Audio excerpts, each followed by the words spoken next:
Estamos en un contexto de debate nacional muy importante respecto al tema del cannabis medicinal. Me parece que es un tema ineludible, como para también hablar de la competencia local que tiene la materia. Tengo entendido que hay algunas iniciativas al respecto, como para que La Pampa eventualmente se sume como la sexta provincia del país en esta materia. Es algo que es una deuda pendiente. Pero no solo ese tema, sino abordar también otros temas que hacen a la localía, que es los índices de criminalización que tienen cada una de las jurisdicciones, cuál es el grado de determinación de la política criminal respecto a la criminalización de los usuarios, de los autocultivadores, de las personas que consumen en la vía pública, cuál es el dispendio de los recursos que significa esto para cada una de las jurisdicciones, y cuando hablamos de un dispendio, o sea, si se saca los recursos en una materia como el narcotráfico, la represión de la criminalidad organizada y se vuelcan a la represión de los consumidores, estamos en un grave problema al respecto de lo que se dice la guerra contra las drogas, ¿no? Me parece que también es abarcativo a nivel local una política de reducción de daños. Venimos de un contexto de fiestas electrónicas, una seguida de otras, con graves problemas en la actualidad. Obviamente tenemos que recordar el suceso de Time Rap, donde murieron algunas personas por el consumo de sustancias, y eso también es algo local que me parece que es interesante reflejar y ver, direccionar eventualmente para dónde puede ir una política pública en la materia. La llamada guerra contra el narcotráfico ha fracasado porque hay personajes de la política que siguen haciendo campaña con esto y siguen teniendo votos, ¿no?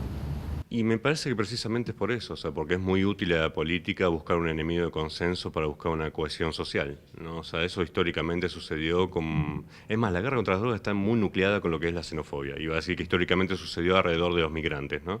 O sea, cuando generalmente hay que buscar un chivo expiatorio determinado como para culpar de alguna falencia a nivel social, a nivel de empleo, a nivel de salud, a nivel de políticas públicas en general, educativas, por ejemplo, se suele buscar un chivo expiatorio, a veces son los migrantes. Lo que sucede en Argentina es lo que sucede también en otros países, lo que se llama el efecto globo, ¿no? O sea, el efecto globo, cuando uno aprieta en una parte del globo, se hincha en otra parte. Eso se llama el efecto globo. Entonces, eventualmente, cuando uno observa determinadas campañas represivas punitivas en determinados sectores de algunas provincias, como puede ser el ejemplo de Rosario en su momento, vemos que la criminalidad organizada se va manifestando en otros lugares. O sea, está comprobado, por ejemplo, que los recursos que se ponen en la represión de la demanda, o sea, en el control de la demanda, o sea, ya sea con políticas educativas, de prevención, etcétera, son 7 veces más eficaces que lo que se ponen en la represión de la oferta.